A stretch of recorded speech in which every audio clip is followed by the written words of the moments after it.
Bueno, buenas tardes. Muchísimas gracias a todos, todas por venir. Realmente en una tarde fría, espantosa como esta. Es lindo estar acá y lindo estar acá como para justamente presentar un libro, eso, bautizarlo de alguna forma. Al bebé. Bueno, voy a empezar como casi siempre. ¿Por qué este libro es distinto de todos los otros libros? En realidad porque cuando decidimos hacer este trabajo colectivo, tuvo muchos cambios, porque en realidad estamos buscando hacer un artículo sobre indicadores para evaluar los efectos de la plataformización en las ciudades. Árido el tema. Y va a estar en el libro. Y de ahí nos fuimos interesando por muchas otras cosas, y decidimos hacer, bueno, esto vale la pena hacer un libro. Y decidimos que ese libro no lo íbamos a hacer como se hace habitualmente, vos haces este capítulo, yo me encargo de este otro, el estilo, sino que todos íbamos a meter la mano en todos los capítulos. Falta uno de los autores, son Patricio Feldman, Ulises Girolimo, como quieras. ¿Dónde está Martín Hendler? Falta Belén Odena y yo. Perdón, y Sebastián Cortejo Oviedo, que está en Córdoba y nos va a ver cuando hagamos la transmisión. Bueno, entonces este es un libro en el cual todos hemos escrito una parte de todos los capítulos. Hemos repartido el trabajo y cada cual, por supuesto, hay cosas que tienen más de cada uno de nosotros. Por ejemplo, Sebastián aportó mucho más sobre la ciudad de Córdoba, porque nos encargamos de la ciudad de Córdoba y de Buenos Aires. Martín hizo toda la encuesta, que es una de las cosas que hacen que el libro sea distinto, justamente, tener material de primera mano sobre los usuarios de plataformas. Porque, primero, digamos, una de las dificultades que nos enfrentamos fue que es muy difícil tener información de las plataformas, desde las plataformas, ¿sí? No sueltan un dato. Absorben todos los datos, pero no sueltan un dato. Es algo que hacía un web scraping o algo por el estilo.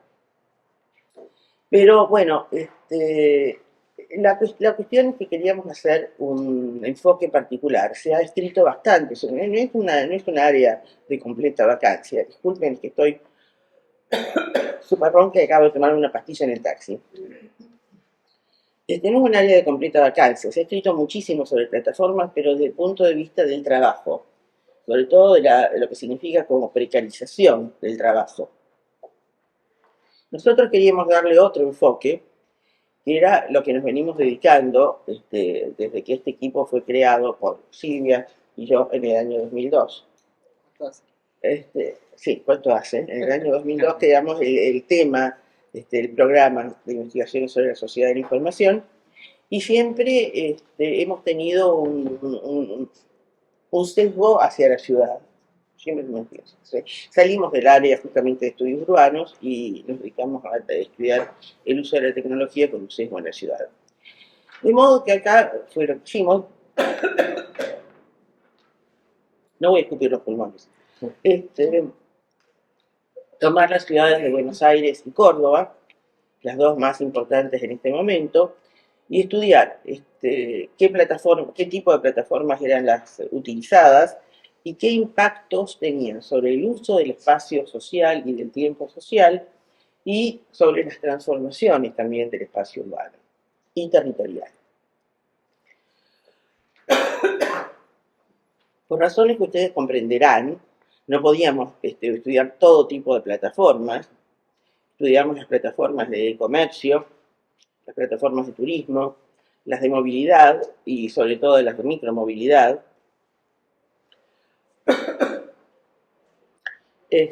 Las de alquileres temporarios. ¿Estoy olvidando alguna? Creo que están todas. Alquileres temporarios. Y a eso fue que nos dedicamos. El resultado es justamente, bueno, Café de las Ciudades accedió a publicárnoslo, justamente por el contenido urbano y hasta arquitectónico que tiene. Y a propósito de Café de las Ciudades, hemos recibido una nota de Marcelo Corti, nuestro editor, que está en Córdoba, porque nuestras relaciones con Córdoba son bastantes, que dice: Hoy se presenta en Buenos Aires el libro más reciente de nuestra editorial Café de las Ciudades, Plataformas Digitales de la Ciudad, Transformación y Rediseño del Espacio Urbano y la Vida Cotidiana. Este trabajo explora con rigor y amplitud el fenómeno de las plataformas digitales que hoy organizan nuestra producción, nuestro consumo, nuestro ocio y hasta nuestras opiniones y sentimientos. Susana Finkelievich, María Belén Dena, Ulises Girolimo, Martín Gender, Patricia Feldman y Sebastián Cortés Oviedo presentan y analizan las nuevas oportunidades, desafíos y amenazas que la economía y el urbanismo de plataformas presentan a los gobiernos locales y a los habitantes de las ciudades. Construye indicadores, porque finalmente sí pusimos los indicadores, construye indicadores de utilidad para el análisis de los fenómenos presentados y profundizan en los impactos de estas nuevas formas de relaciones sociales en el contexto latinoamericano, en particular en la Argentina y en sus ciudades más grandes, Buenos Aires y Córdoba. Tan lejanos a la visión de los apocalípticos como de los integrados acríticos, nos presentan un estudio de utilidad para la comprensión de las transformaciones urbanas que introducen las plataformas y para su buen gobierno en una época en que abundan y avanzan los discursos contrarios al concepto mismo de lo público y por lo tanto de lo urbano. Como lo hacen los autores y autoras de este libro, agradezco especialmente al Consejo Nacional de Investigaciones Científicas y Técnicas, al CONICET, y a la Agencia de Promoción de la Investigación, el Desarrollo Tecnológico y la Innovación, ex-AMSIT, que apoyaron y financiaron las investigaciones sobre las que se basa el Instituto de Investigaciones Gino Germani, sostén institucional y humano de este producto. Y por supuesto al equipo de autores y autores por confiar en Café de las Ciudades para la publicación de este gran aporte al conocimiento de nuestra realidad urbana en esta época de vertiginosas transformaciones tecnológicas. Marcelo Corti, director de la editorial Café de las Ciudades. Querría añadir que el libro está prologado por Fernando Carrión. Fernando Carrión, creo que muchos de ustedes lo deben conocer, es un gran investigador, exdirector de Flaxo, Ecuador, y fue justamente cuando íbamos a empezar el libro, estábamos chateando y le dije, ¿a vos te parece que vale la pena escribir un libro sobre este tema? Porque bla, bla, nos podemos meter en camisa de 11 varas. Sí, me dijo, es totalmente necesario, no hay otros libros que traten el tema, así que adelante. Así que fue el gran impulsor de esto. Y el otro prologuista es Marcelo Corti, justamente. Bueno, ¿querés leer vos? Perdón. Bueno, las presentaciones de nuestros distinguidos presentadores.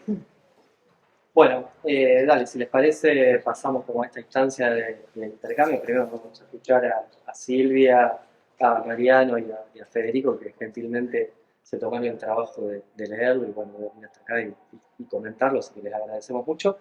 Empezamos, si quieren, así por orden.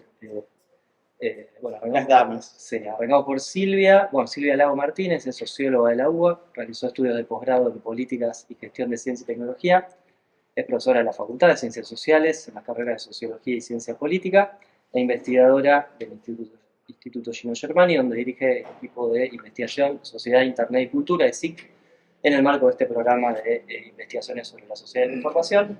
También dirige distintos proyectos de investigación, como el proyecto de desarrollo, sociabilidad y plataformas digitales, nuevas formas de vinculación, construcción de lazos, interacciones en la cultura digital, e investigadora principal en el PICTO Tecnologías 4.0 en pymes, políticas públicas, expectativas y condiciones actuales de su integración, bueno, financiado por la Agencia Nacional de Promoción de la Investigación, el Desarrollo Tecnológico y Innovación.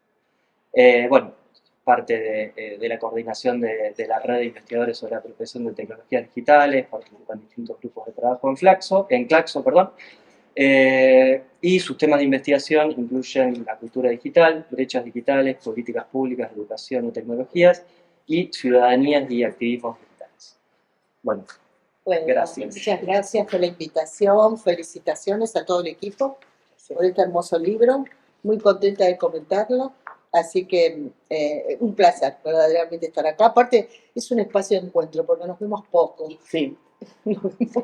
Dejamos de vernos virtualmente, desde una época nos veíamos todo el tiempo y ahora como que hay así como un periodo de que no queremos saber tanto con lo virtual y la presencialidad también cuesta porque nos hemos acostumbrado a movernos poco en el transporte, salvo cuando es necesario. Un tema interesante. Y acudir a las plataformas. Y acudir a las plataformas. Bueno. hechas las felicitaciones. A mí me parece que toda la producción de Hippolis apunta, como bien mencionó Susana, a la ciudad y los fenómenos relacionados con la ciudad. Pero para mí es muy importante vincular las tecnologías con la ciudad, porque en realidad, ¿qué nos pasa cuando pensamos en la ciudad? Que es justamente un espacio de territorialidades, ¿no? Y de materialidades. Hay edificios, hay universidades, hay calles, hay plazas, hay negocios, bueno, todo lo que encontramos en una ciudad. De manera que parece que es la materialidad constante y presente, el urbanismo o las características de esta ciudad. Entonces, vincular que esta ciudad o estas ciudades están atravesadas por los flujos tecnológicos y en particular por los movimientos de las plataformas, es importante porque en general a la gente no se le ocurriría. A veces tampoco saben que el WhatsApp es una plataforma de hay gente que no sabe muy bien de dónde sale el WhatsApp, por ejemplo. Hay cosas extrañas. Entonces es difícil pensarlo. Y además hubo experiencias de hace por lo menos 20 años a partir de la filmografía donde las ciudades de la virtualidad, no sé, estoy pensando en Matrix, eran muy distintas a las ciudades reales. Y eso también marcó un poco los estudios de la época, ¿no? De hace 20 años o más, en los cuales los espacios presenciales eran diferentes que los espacios virtuales y en todo caso lo que había eran momentos entre unos y otros para hoy en día pensar, como mencionan ustedes aquí, en una dimensión físico-espacial ciberfísica. Me gustó mucho ese término de ciberfísica para poder explicarlo de manera sintética. O sea que poner en valor lo que significa el mundo virtual, por decirlo de alguna manera, en relación con la ciudad me parece sumamente importante. Además, tienen mapas de concentración de estos fenómenos que son realmente muy útiles para poder imaginarse qué es lo que está pasando en ese tendido urbano. En este caso, como ya mencionó Susana, de dos ciudades, de la ciudad de Córdoba y la ciudad de Buenos Aires, justamente grandes urbes del país, por no decir la primera y la segunda, ¿no? Aunque Córdoba siempre se pelea con algunos otros, pero Rosario. con Rosario, claro. No me toquen el dedo. Bueno, eso por un lado, me creo que es un aporte fundamental. Por el otro lado, el libro tiene un carácter pedagógico muy interesante, porque tiene un desarrollo acerca de la temática, un recorrido bibliográfico, una caracterización exhaustiva, pero simple en términos literales, digo que se entiende, que creo que tiene capítulos, y sobre todo la introducción, que está muy buena, para trabajar con nuestros propios alumnos. Acá que tenemos varios de nosotros, aparte el recorrido por las plataformas, su evolución en la Argentina, eso me parece que estaba haciendo falta, porque no hay una evolución. Está bien que ustedes recortan en las plataformas que efectivamente están vinculadas a la ciudad, pero justamente creo que salvo los análisis que tienen que ver con su relación con el mundo del trabajo, no hay un recorrido tan puntual de cuándo ingresaron, qué características tenían, cuáles fueron las primeras argentinas, cuándo ingresaron las internacionales, en fin, eso me parece que aporta pedagógicamente también. Y me pareció muy importante el abordaje de incorporar en forma interactiva los debates teóricos que tienen que ver con los estudios económicos, los estudios urbanos y la economía digital. Algo parecido, voy a mechar a veces con algunas producciones propias del ESIC, que ya las conocen todos ustedes, y porque tenemos muchos puntos de contacto, obviamente formamos parte del mismo programa, y Susana y yo trabajamos hace 1000 años. Somos amigas hace 1000 años. Esta cuestión de tratar de, o sea, que ver la transversalidad de los procesos de las tecnologías y las plataformas en particular, no se puede explicar o intentar comprender a partir de solo un enfoque. Eso mismo nos pasó cuando hicimos la investigación del emprendedorismo digital en la Argentina, que focalizamos prácticamente en el AMBA, no abordamos otras provincias, donde trabajar solo con la mirada económica no se podía explicar el fenómeno, tuvimos que trabajar con los temas de la cultura, también con la economía digital, es decir, no se puede analizar a partir de una sola mirada teórica, ni siquiera de la misma corriente de pensamiento, ¿no? Estudios culturales, estudios económicos, estudios de las economías digitales en particular y demás. Bueno, me pareció también muy interesante recuperar de manera breve lo que pasó en la ciudad con el COVID, en la época del COVID-19, bueno, cómo se veía la ciudad en ese momento y algunos de los impactos posteriores que tuvieron que ver. Yo creo, por ejemplo, que una de las cuestiones es que, como todos teníamos que estar en nuestro barrio y en nuestros entornos, ahora cada vez nos cuesta más movernos de nuestros entornos, y por ejemplo en mi barrio, que es muy barrio, Caballito, se crearon un montón de bares en época de pandemia y pospandemia que antes no existía. Entonces, a la vuelta de mi casa tengo uno, a la otra vuelta dos, hay como 5 alrededor de mi casa que no existían, porque la gente ya no tiene ganas de tener que salir de su casa y irse a Belgrano o a Palermo, digo, por Caballito, sino que prefiere quedarse en su lugar, visitar sus plazas, caminar, no sé, creo que también esa dinámica cambió mucho, más allá de las plataformas que conviven todo el tiempo, hasta para las cosas más ínfimas, ¿no? Para saber si alguna calle está cerrada y por ahí no voy a poder pasar y todo ese tipo de cosas. Bueno, como Susana mencionó, el libro se focaliza en los siguientes campos: el comercio electrónico, el transporte, la micromovilidad, el turismo y el trabajo de reparto o delivery. Es decir, aquellas que las autoras suponen o proponen como explícitamente combinadas en este estudio de la ciudad. Hay muy buenas definiciones, entre las cuales hay una de Sundberg Felix Jansen, que tengo acá resaltada. Lo usamos mucho. Sobre lo que son las plataformas, no tiene sentido que yo comente acá esto. Lo importante es que son constructos tecnoculturales y estructuras socioeconómicas que despliegan funciones de mediación que moldean la performance de los actores sociales. Este es un tema muy caro a Martin Hendler, por ejemplo, el tema de cuánto nos moldean los algoritmos y las plataformas, y hay algunas cosas bien interesantes para analizar. Me pareció también muy acertado tomar el concepto de usuario y salir de esta discusión de consumidores y prosumidores, que a esta altura nos parece vieja, y creo que esto tiene que ver con el hecho que justamente si las plataformas de alguna manera moldean o intervienen en nuestras decisiones, en las formas en que nos conectamos y sociabilizamos con los demás, bueno, en ese sentido ya este concepto tiene que estar revisado. Así que acuerdo plenamente con esa decisión. Bueno, en este punto hay 4 aspectos que caracterizan a las plataformas, que generan procesos y recolectan datos, la lógica algorítmica, los efectos de la red que tienden a conformar mercados monopólicos, pero la que más me interesaba era no es la que más me interesaba, la que me cruzó ahí. Las plataformas posibilitan la mercantilización del deseo, de las emociones y las identidades, que es un tema que nosotros queremos trabajar en el actual proyecto que mencionó Ulises.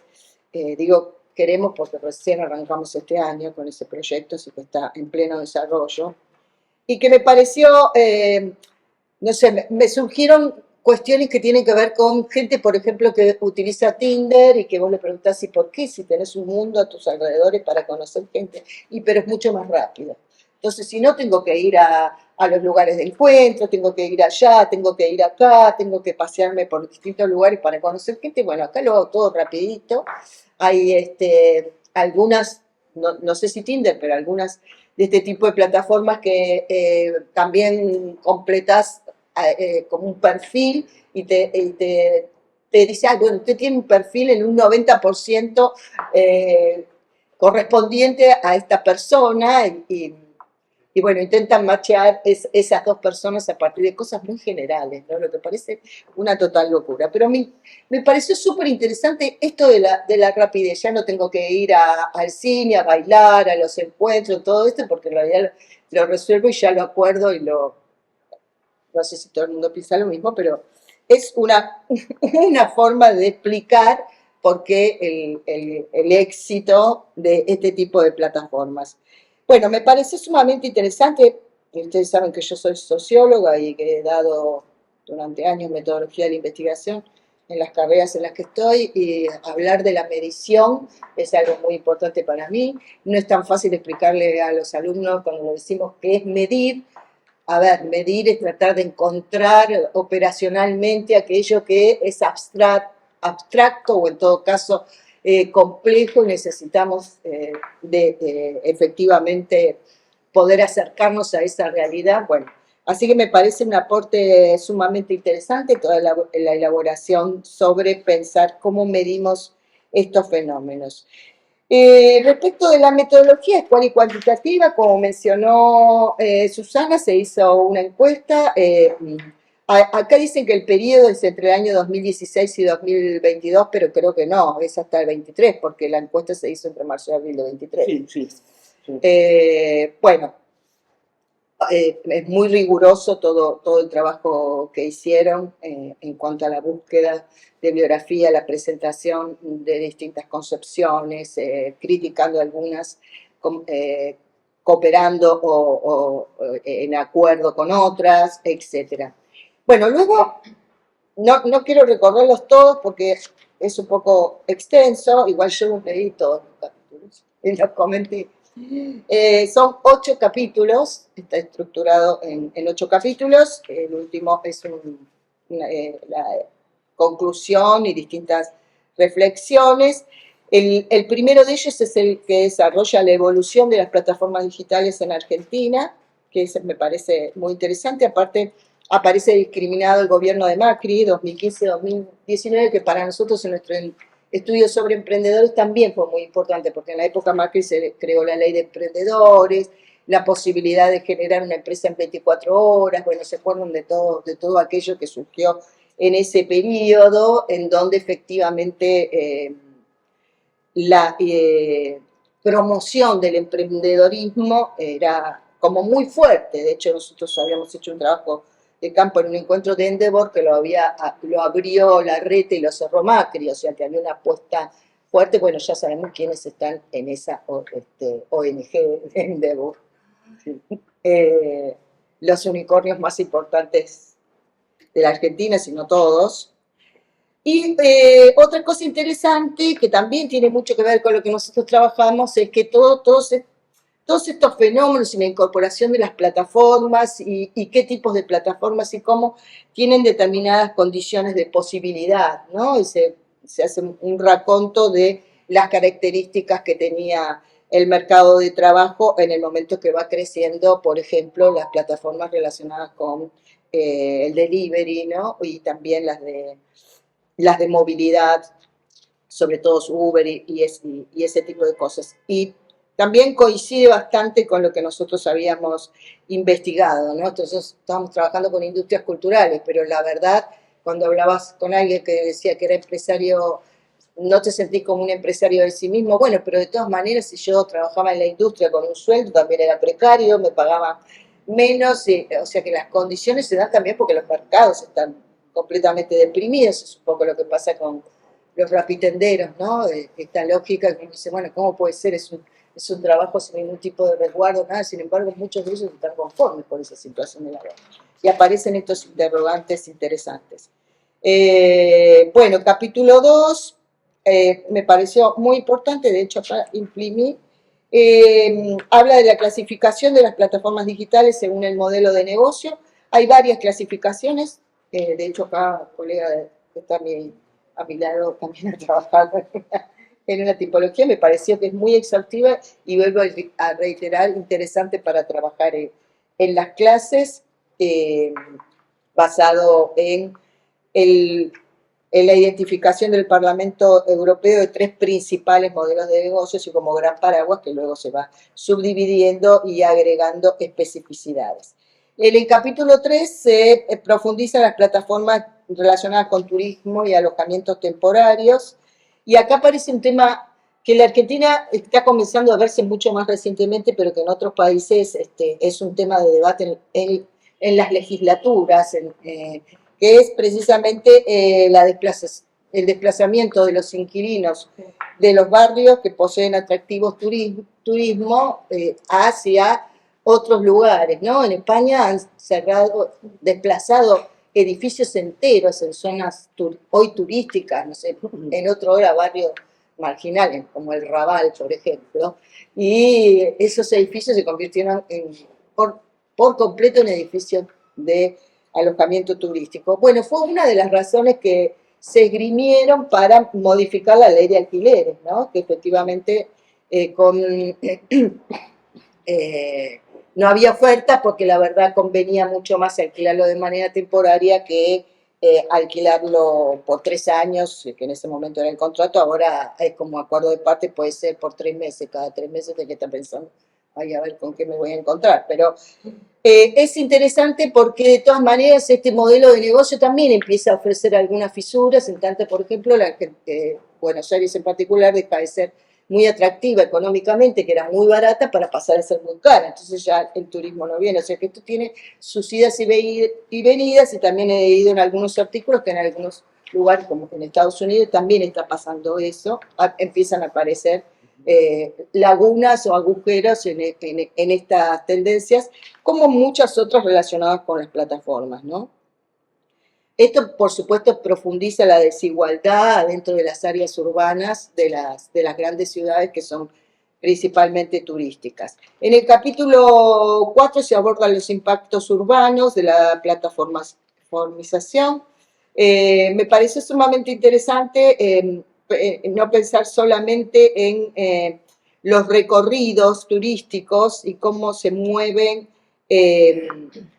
las personas en ese sentido o los trabajadores, sino también pensar en cómo hay determinados espacios que antes no se necesitaban, que ahora se necesitan, como por ejemplo concentrar mercadería para repartirlas a través de Mercado Libre, por ejemplo, ¿no? O sea, esto son todas transformaciones en el espacio que la gente en realidad las percibe de una u otra manera, como va a aparecer en la encuesta. Me pareció también muy interesante el siguiente capítulo, el rol de los gobiernos locales, pensar en estas características de Estado regulador, Estado como socio, Estado dinamizador o Estado como emprendedor. Me pareció sobre todo interesante la de Estado como socio, porque me preguntaba qué pasa con los barrios más vulnerables, cómo el RENAVAP había creado un mapeo de barrios vulnerables, como, que no sé si estará actualizado, porque ahora todo, nada de lo que se hizo se continuará haciendo. Entonces, no sé en qué estado está, que relevó 6.467 barrios populares en la ciudad de Buenos Aires, y como muchas de las organizaciones que han trabajado, que siguen trabajando con sectores vulnerables, algunas que hemos investigado inclusive o que hemos entrevistado en su momento, colaboran de manera asociativa con el Estado para resolver estos problemas que sin duda no los pueden resolver los particulares, es decir, los vecinos, porque se encuentran en estado de máxima vulnerabilidad. Aparte, recordemos que durante la pandemia los chicos no podían, que vivían en los barrios vulnerables, no podían seguir las clases porque no tenían ni dispositivos ni internet. Bueno, el resultado de la encuesta me pareció sumamente interesante. Han descubierto diferencias por género, la gente ha observado cambios o tiene una percepción de los cambios de sus barrios o de sus ciudades, en este caso son las dos que están trabajando, y uno de los problemas que vuelve a aparecer es el tema, o que surge, es la preocupación acerca de la movilidad, los accidentes, o sea, de alguna manera las consecuencias perjudiciales. A mí me quedó ahí una duda, que seguro Martina en un momento no para que me la digan ahora, si aparecieron más percepciones negativas que positivas, porque eso no me quedó del todo claro respecto de las plataformas, los cambios de la ciudad por las plataformas, y me acordé de una de las entrevistas que hicimos en aquella investigación, que eran diseñadores de software, en realidad se dedicaban a los bots en distintos lugares de América Latina antes de la pandemia, o sea que todavía no estábamos hablando de la inteligencia artificial generativa en ese momento, y que te decía, bueno, la gente siempre, no hay nadie que conteste porque mide satisfacción, bueno, todas las cosas que se hacen a través de estas herramientas, nadie escribe para decir que está muy satisfecho, contento. Todo siempre aparece lo negativo, y las quejas, y los reclamos, Entonces me preguntaba si había aparecido algo de esto. Bueno, la parte de la construcción de indicadores me parece muy interesante. Se elaboraron diversos sets de indicadores para abordar los procesos de plataformización en el espacio urbano. Y por último, las conclusiones y recomendaciones. Me parece interesante que es un cierre muy atinado de todo lo que va transcurriendo a lo largo de los 7 capítulos, y que pone el énfasis en algunas cosas que se dijeron a lo largo de algunos capítulos, pero que no estaban tan resaltadas, que es justamente que también estos procesos agudizan las desigualdades y producen cada vez más brechas más importantes, entre ellas esto que dijimos recién de despedir a las personas de los barrios de la ciudad a otros lugares, pero muchas otras, ¿no? Y reconocer que existen diferentes tipos de brechas en la ciudad, que es una de las cuestiones a resolver, y que, bueno, como vimos en la pandemia, después de 10 años de políticas para la incorporación de infraestructura y la conectividad para todo el mundo, eso cuando surgió la pandemia nos dimos cuenta de que no había pasado en realidad, o había pasado poco. Y por último, una serie de recomendaciones, muy típico de Susana, las recomendaciones. Yo ya encontré ahí quién escribió las recomendaciones, y que justamente habla de los beneficios y riesgos de proveedores y usuarios, la vulnerabilidad de derechos de consumidores, la captura de datos, la explotación y la inseguridad laboral en el caso de los trabajadores. Introduce el tema de los impactos ambientales y lo deja planteado como pregunta, diciendo que efectivamente todavía no podemos saber si la economía de plataformas es una herramienta para una transición ecológica o no, y que eso está por verse. Bueno, nada más, los felicito y las felicito nuevamente.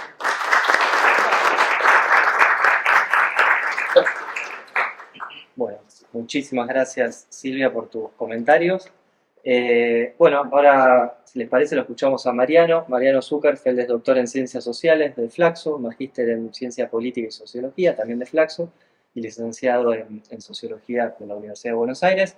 Es investigador del CONICET, profesor adjunto de Informática y Relaciones Sociales de la carrera de Sociología de la UBA y de maestrías en Flaxo y Universidad Nacional de Quilmes. Es actualmente coordinador del equipo de estudios sobre tecnología, capitalismo y sociedad de la Universidad Maimónides. Su libro Knowledge in the Age of Digital Capitalism recibió el premio Amílcar Herrera de la Asociación Latinoamericana de Estudios Sociales de Ciencia y Tecnología. Sus últimos libros son Tecnotecas para la Innovación Popular Argentina y Políticas de Promoción del Conocimiento y Derechos de Propiedad Intelectual. Entre 2021 y 2023 se desempeñó en la agencia de I+D+I como coordinador del programa Tecnotecas para la Innovación Popular y de la Unidad de Activos Intangibles y Propiedad Intelectual. Sus áreas de investigación y gestión incluyen la relación entre conocimiento y capitalismo, propiedad intelectual, sociología y economía de las tecnologías digitales e Internet y políticas públicas sobre estos temas. Así que bueno, lo escuchamos, gracias. Bueno, hola a todos, todas. Muchas gracias por la invitación al equipo y sumo a las felicitaciones. La verdad que siempre la presentación de un libro es ante todo un hecho de celebración, ¿no? De concreción de algo que todos sabemos que es un esfuerzo gigante. Así que me alegra mucho poder compartir con ustedes este momento. Me parece que esa celebración tiene varias aristas que señaló Silvia. Voy a sumar algunas de ellas y a ver si puedo agregar algo, porque fue muy completa la presentación de Silvia. Lo primero es esto que mencionó Susana. Es muy común que estos libros, estas compilaciones que surgen de un proyecto de investigación, tengan capítulos asignados a autores individuales. Sin embargo, acá hay un esfuerzo que siempre también hay que valorar, según el cual ustedes participaron colectivamente en todos los capítulos, ¿no? Me parece que eso es algo muy interesante, muy valioso, que no siempre es fácil, operativamente supone más dificultad, más voluntad para poder acordar la forma de redactar, los estilos y demás, así que me parece que eso es algo muy, muy meritorio, es un avance más hacia lo colectivo en esa producción, así que bueno, felicitaciones por ese logro también. Lo otro que querría celebrar dentro de esta primera felicitación es la trayectoria. Seguramente todos y todas quienes están aquí la conozcan y se ha hecho alguna mención a esto, pero el equipo de Susana, el programa en el que participa Silvia también, son pioneros en estos temas y llevan muchísimos años. No hace falta nombrar cuántos, digamos, pero, o sí, no sé, como quieran, pero dijeron Desde el 84.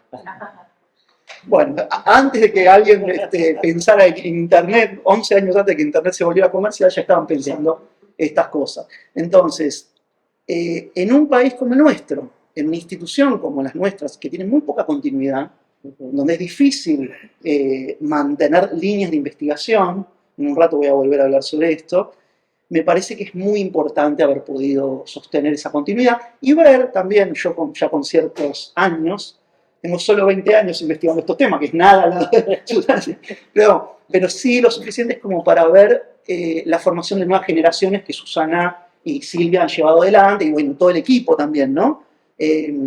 Me parece que eso es muy lindo también. Digo, Patricio, Ulises, Martín, ya son investigadores consolidados, pero bueno, uno los vio crecer y formarse en este equipo, y es también muy bonito ver eso, como hay una continuidad y un crecimiento en ese plano. Así que bueno, eso en términos de felicitaciones. Antes de meterme en mis comentarios específicos del libro, quiero retomar algunas de las cosas que dijo Silvia. La primera, muy importante, es esta conexión entre creo que vos decías, lo virtual y lo urbano o algo así, que a mí me retrotrae a esta tensión entre lo inmaterial y lo material. Durante mucho tiempo, quienes investigamos en estos temas, Internet y tecnologías digitales, se nos asociaba con la idea de inmaterialidad, fenómenos inmateriales. La verdad que por suerte, hace ya unos cuantos años, eso ocurre menos y se habla de la materialidad de estos fenómenos. Un poco por la crisis ecológica, por distintas razones, porque se extraen minerales del Congo, porque hay toda una cadena global de valor de algunos de estos activos, pero también porque algunas investigaciones, por ejemplo esta, muestran la relación que esos fenómenos digitales tienen con lo más lineal del término material, es decir, con la materialidad urbana, con los aspectos físicos, con la existencia en masa, en cuerpo, en volumen, de fenómenos que están directamente relacionados con estas cuestiones digitales, ¿no? Entonces, me parece que es muy importante mantener ese balance, esa tensión, déjenme decir, esa dialéctica, entre aquello que es intangible, que es bien material, pero intangible, que es chiquito, y aquello que es muy tangible, ¿no? Aquello que pasa en el suelo urbano y aquello que pasa en las redes de cables submarinos. Entonces me parece que este libro aporta en ese sentido, en la línea que lo señalaba Silvia, me parece que es muy, muy destacable metodológicamente mantener esa tensión, ¿no? Otra cuestión que creo mencionó Silvia, a mí me disparó esta reflexión, es cierta necesidad, pero en la que estamos constantemente, quienes trabajamos en estos temas, de superar ciertas divisiones disciplinares tradicionales. No se puede hacer libros de estos temas solo desde la sociología. No se puede hacer libros de estos temas solo desde las ciencias naturales. No se puede hacer libros de estos temas solo desde la ingeniería, etc. Y esto, que es muy obvio, lo tenemos casi naturalizado, quienes trabajamos en estos temas, no es tan obvio. Por ejemplo, a mí me toca estar en la comisión de ingreso del CONICET de sociología y estamos discutiendo todo el tiempo si cuando llega una postulación de alguien eso es o no algo que corresponde, ¿no? Bueno, no hay una comisión para estos temas. Voy a retomar esta cuestión en un ratito, pero me parece que el objeto impone esa trascendencia a las fronteras disciplinarias, ¿no? Y este libro es una manifestación virtuosa de esa superación. Otra cosa que mencionó Silvia, y que yo no había pensado a raíz del libro, es esto de la mercantilización del deseo vinculado a algunas plataformas. Y me quedé pensando, digo, les traslado la inquietud, en cómo esa mercantilización del deseo tiene efectos urbanos. Porque los efectos urbanos de los rapitenderos, incluso diría de algo que no está abordado en el libro, creo, de Solver, digo, de cómo circulan las empleadas domésticas, son más o menos visibles.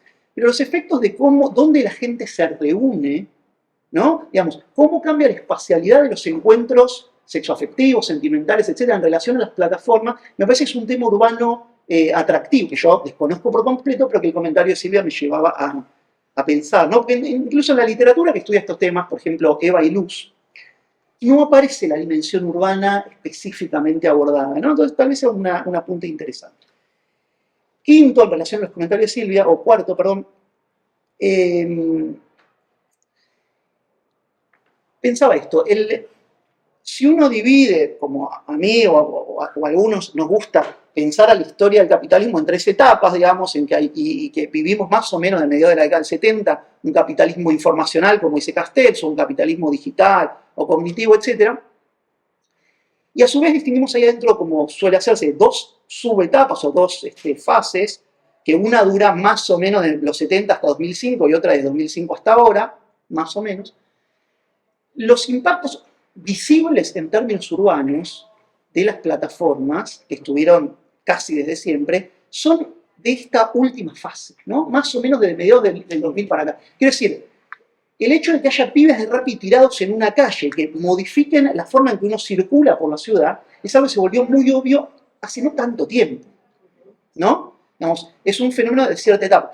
El incremento de un sector, o la aparición y masificación de un sector de información, de empresas de software, las transformaciones urbanas ligadas al teletrabajo y demás, no habían sido tan evidentemente visibles en los primeros años, ¿no? Digo, hasta mediados de los 2000, digamos, no sé exactamente cuándo fecharlo, pero no era algo que se nos impusiera. Entonces, sin duda la pandemia tuvo un efecto importante en ese sentido, pero también me parece que hay algo de la maduración en términos de que aparecen sectores sociales nuevos que tienen sus dinámicas urbanas muy específicas, ¿no?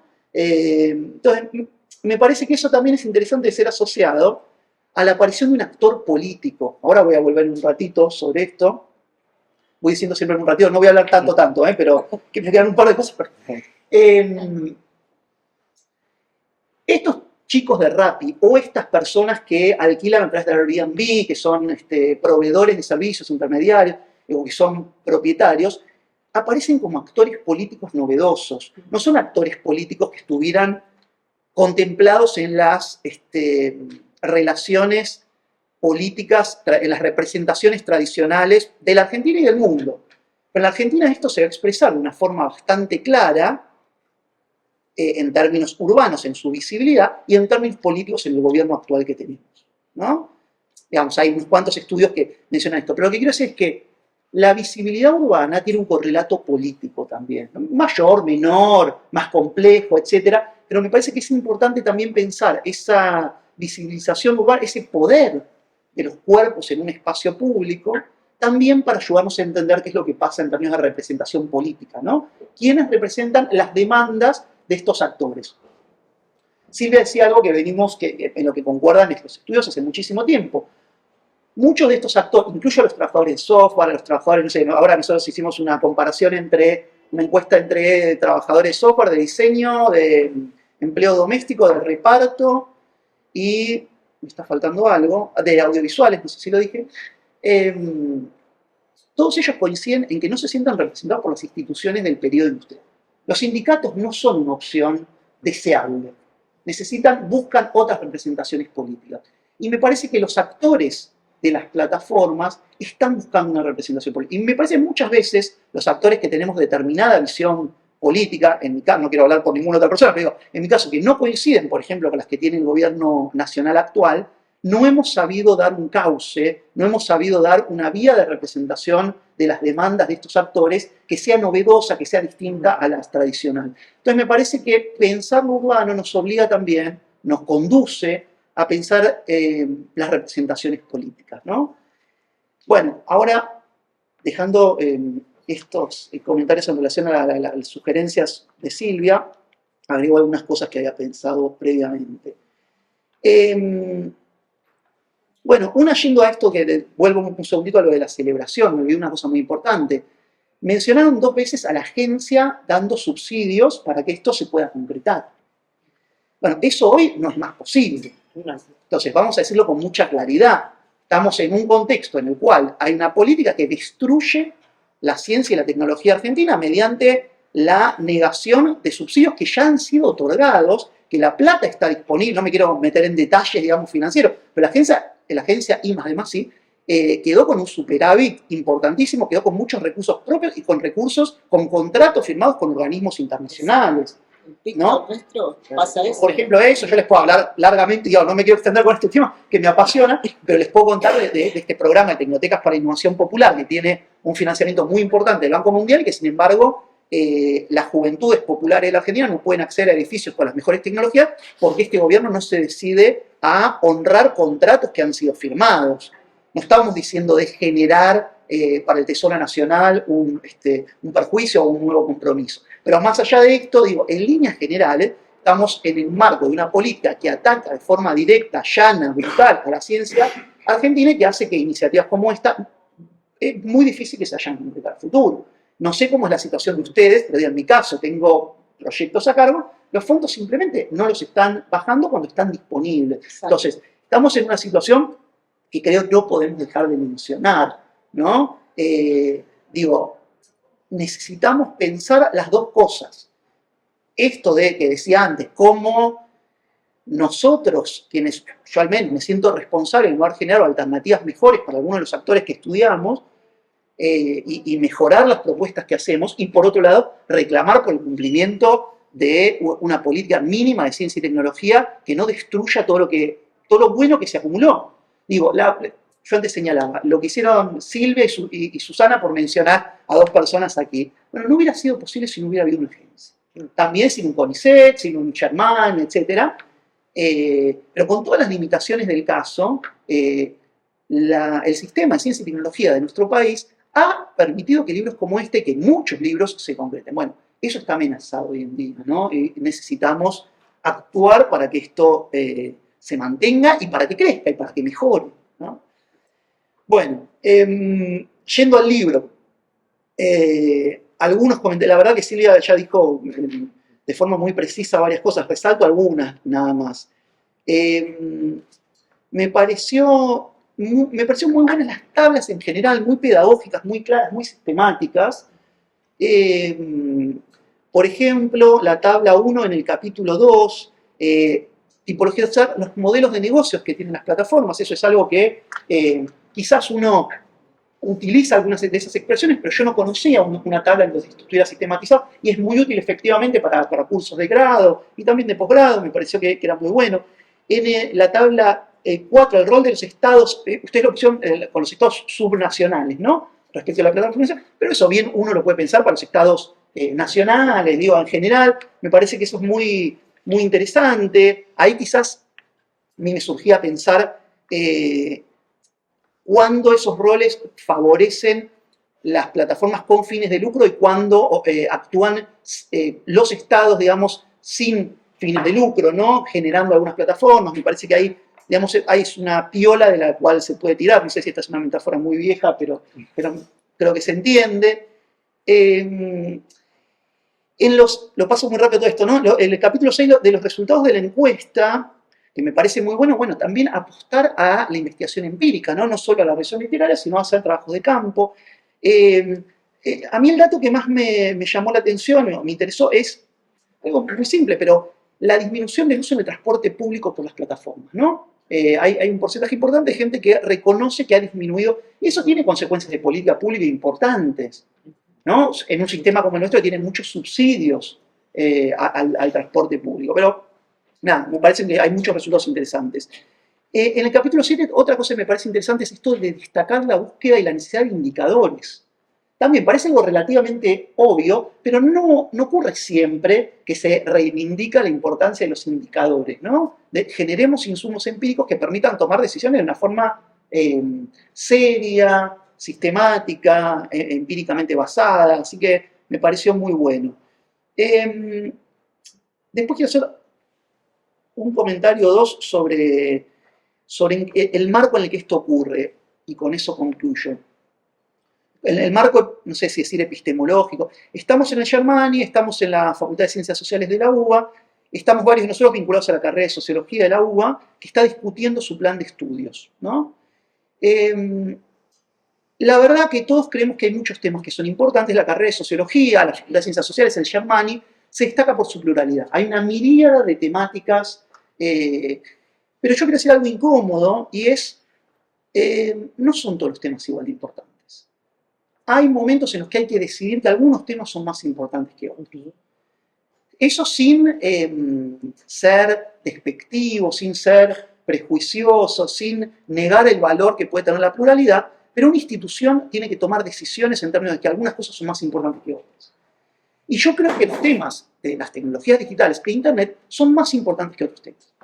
Y creo que llega la hora, en parte porque aparecen libros como este, porque se forma mucha gente, porque todo el mundo habla de inteligencia artificial en cualquier lado, porque todo el mundo habla de temas muy verdes. Eso no pasaba hace 20 años o hace 30. Hace 10. O hace 10. Entonces yo creo que llegó la hora de que esto tenga un correlato institucional, ¿no? De que en los espacios en los que se deciden las prioridades se tenga un eco de que algunos temas son más importantes que otros. Por importantes me refiero a que son más prioritarios, a que merecen tener, más claramente lo quiero decir, un espacio institucional superior al que tienen otros temas.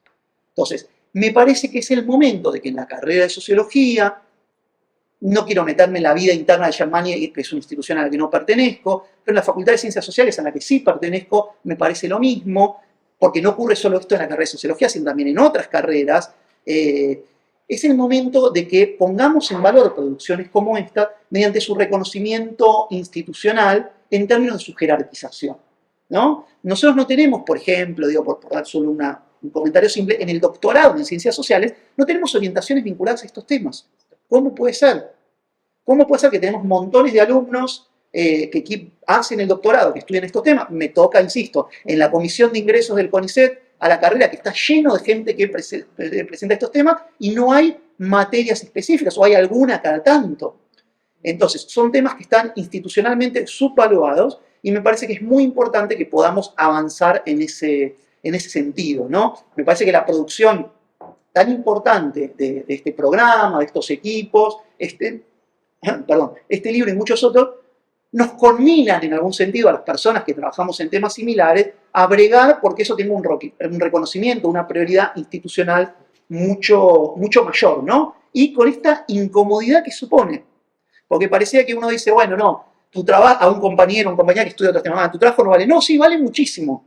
Pero es necesario tener, en el mejor sentido de la palabra, una disputa política en términos de priorizar algunas cosas por sobre otras. Si queremos transformar esta sociedad en la que vivimos hoy, estos temas no pueden seguir siendo laterales, porque hay actores sociales que no se sientan representados, porque hay estudiantes que no encuentran materias que quieren hacer, y por una serie de razones que se van acumulando de forma muy evidente, empíricamente muy evidente, ¿no? Y que sin embargo, las instituciones que son muy conservadoras, tienen una inercia muy importante, les cuesta reconocer. Así que espero que podamos hacer que iniciativas como esta tengan una traducción institucional, una visibilidad pública aún más importante de la que tienen, ¿no? Bueno, iba a decir algunas cosas más, pero me parece suficiente. Después, en todo caso, cuando vamos a un diálogo, lo retomamos.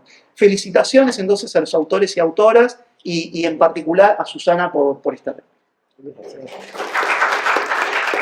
Yo cuento que Patricio y yo tuvimos un seminario en el doctorado de sociales, pero nos costó hacerlo aceptar. Sí, en realidad nos costó hacerlo aceptar. Pero bueno, sí. Por suerte es un inicio. Sí. Hasta el nombre, porque queríamos ponerle que era, digamos, la sociedad de las tecnologías 4.0. Y tuvimos que pasarlo por la sociedad de la segunda oleada informacional, porque no todo el mundo iba a estar interesado en la tecnología per se, etcétera, etcétera. Y cuando hicimos el programa también. Ah, sí. Cuando le propusimos a Claxo un grupo de trabajo por estos temas y no lo aprobaron hace muchos años. Ahora hace poco aprobaron. Pero cuando éramos pioneros no lo aprobaron. Cuando éramos pioneros no. Bueno, gracias Mariano por tus palabras. Bueno, ahora vamos a escuchar a Federico. Federico Pur es magíster en Economía Urbana por la Universidad Torcuato Di Tella. con especialización en ciencia de datos y tiene una licenciatura en ciencias de la comunicación por la Universidad de Buenos Aires. Trabajó en las redacciones de Página 12, Revista Debate y Buenos Aires Herald. Colaboró en ámbito financiero, Clarín, La Nación, Chequeado, Apertura y Revista Noticias. Y ahora escribe un newsletter que se llama Una calle me separa sobre temas urbanos en Cenital. Así que te escuchamos. Gracias. Muchas gracias por la invitación. Felicitaciones ya por el libro. Fue uno de los primeros en comprarlo, creo. Apareció, le escribí a Marcelo, creo que el número 00001 de los digitales, que lo compré yo. Estoy siempre buscando, digamos, temas para las columnas que escribo y la verdad que esto no solo enganchaba muy bien, sino que creo que vine a cubrir un campo poco explorado, al menos en Argentina, así que esa es una muy buena idea, me parece. Por deformación profesional, el campo periodístico voy a estar súper breve, mucho más que los quienes precedieron, pero quiero marcar dos cositas centrales con respecto a lo que leí el libro y lo que me dejó, digamos. Uno, los efectos reales que causan las plataformas, digamos, en la ciudad. Me pareció muy buena esa distinción entre economía colaborativa y economía on demand, ¿sí? Porque a veces hay una pátina, digamos, de bondad que se le da a las plataformas diciendo que son colaborativas cuando en realidad tienen ese fin de lucro y tienen otra lógica, así que me parece que está muy bien. Y otro acierto es marcar esto de que la técnica no es inocua, ¿no? A veces está esta visión, digamos, muy de sentido común, la tecnología no es mala, depende de cómo se lo use, etcétera, que está claramente superado, digamos, bajo la idea de que las plataformas desplegan funciones de mediación, ¿sí? Y esas funciones no son inocentes. Me parece que esa idea de que terminan moldeando la performance de los usuarios me parece central. Yo quiero retomar en ese sentido algo que mencionó Silvia, ya que estamos, el tema de las apps de citas, que es como un subtema y que me parece que puede ser claramente otra línea de investigación muy buena. No solo por la mercantilización del deseo, sino por los efectos reales concretos que tiene.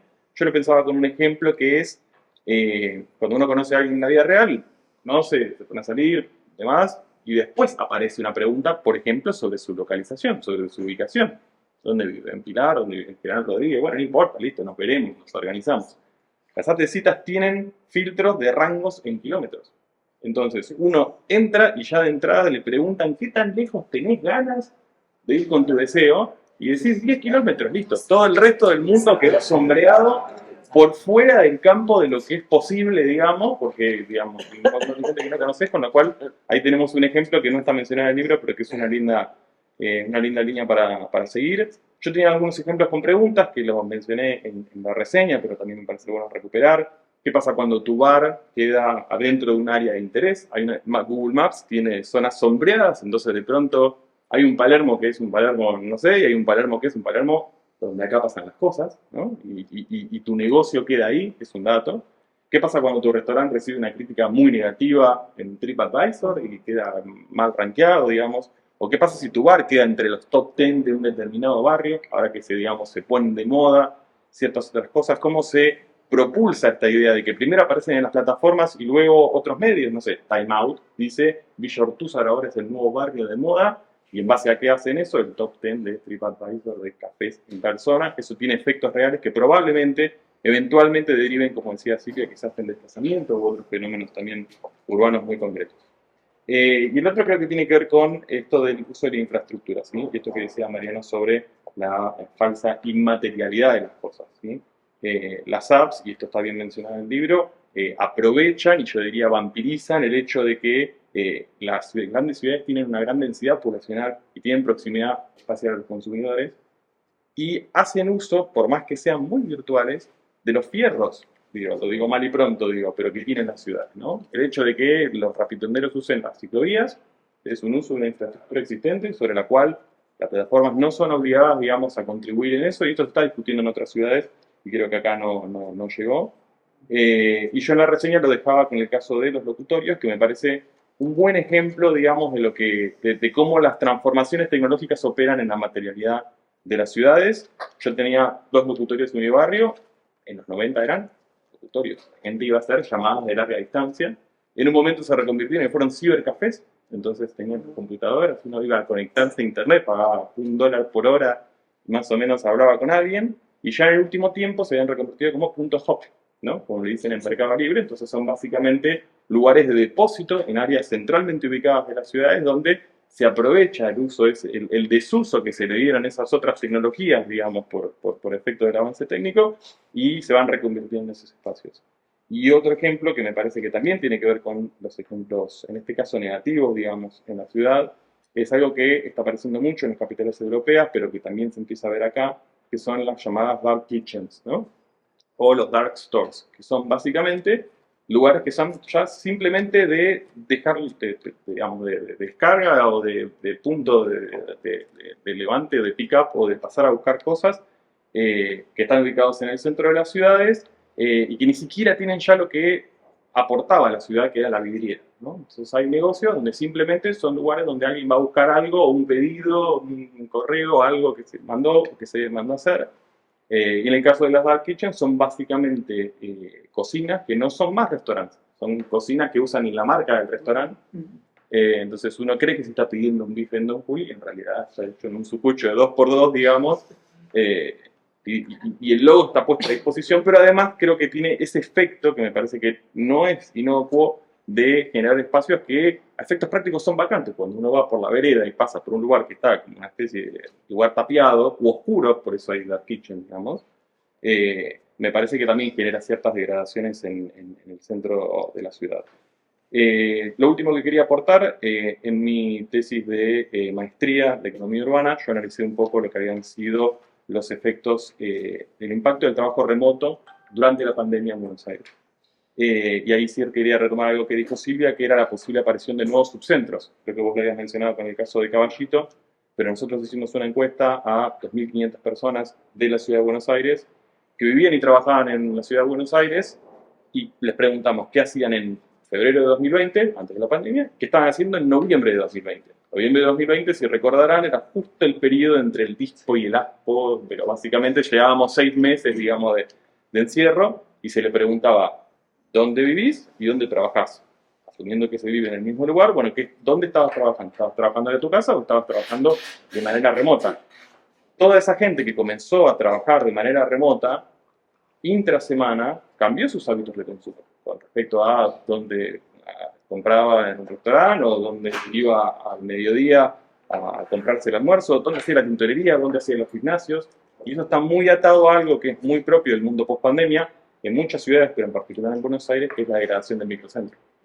¿Sí? Toda la gente que dejó de ir todos los lunes a la mañana a tomarse micro, bajarse en Retiro, ir a Torre de Catalinas, o ir a San Nicolás, o a Montserrat, o lo que fuera, y de repente ahora aparecen en esos subcentros, con un agregado de que hay una desigualdad de clase, porque buena parte de la gente que puede teletrabajar es la que usa elementos informáticos a diario en su trabajo. No todos los trabajos son teletrabajables, y lo que vimos, y lo que está ahí marcado y mapeado, digamos, en la tesis, es que mayormente los barrios del Corredor Norte son donde se revitalizan esos nuevos subcentros en detrimento del casco histórico. Así que me parece que en ese sentido, si bien no está 100% atado al tema de plataformas, pero ya que hablábamos de la post-pandemia, digamos, y lo que va a ser el nuevo mundo, me parece que es un dato a explorar.